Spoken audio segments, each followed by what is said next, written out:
নমস্কার বন্ধুরা, অজানার পথের নতুন পর্বে আপনাদের সকলকে স্বাগত জানাই। বন্ধুরা, এখন শুরু হয়েছে মাঘ মাস, আর তাই আজ আপনাদের শোনাবো মাঘ মাসের শ্রী শ্রী লক্ষ্মী দেবীর পাঁচালী ও ব্রতকথা।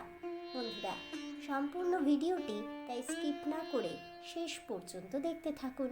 তাহলে চলুন বন্ধুরা, ভিডিওটি শুরু করা যাক। মাঘ মাসের ব্রতকথা শ্রী শ্রী লক্ষ্মী দেবীর পাঁচালী। জনৈক রাজার উপাখ্যান। আছিলা দিল্লিতে এক রাজা দুর্দণ্ড প্রতাপ। যোগী ভিক্ষা চাইলে রাজা করে বেত্রাঘাত।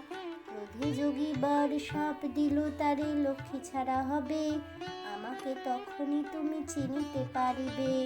এত বলি যোগী শেখা হতে তরাই অন্তর্হিত হলো।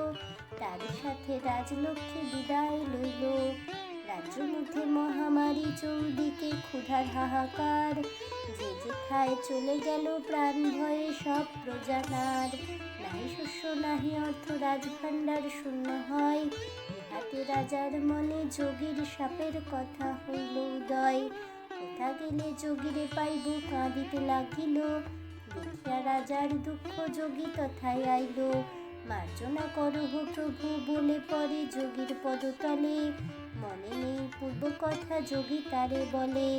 অতি দর্পে নিজে মজি নির্যাতন করেছ প্রজার।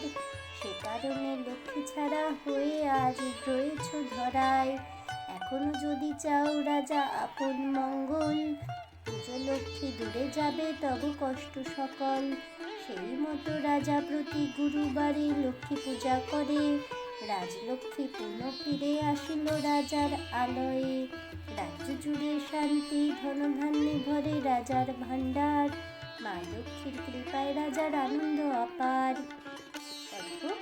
মাঘ মাসের শ্রী শ্রী লক্ষ্মী দেবীর পাঁচালী ও ব্রতকথা এখানেই সমাপ্ত হলো। জয় মা লক্ষ্মী দেবীর জয় হোক, এই বলে আমার আজকের ভিডিওটি আমি এখানেই শেষ করছি।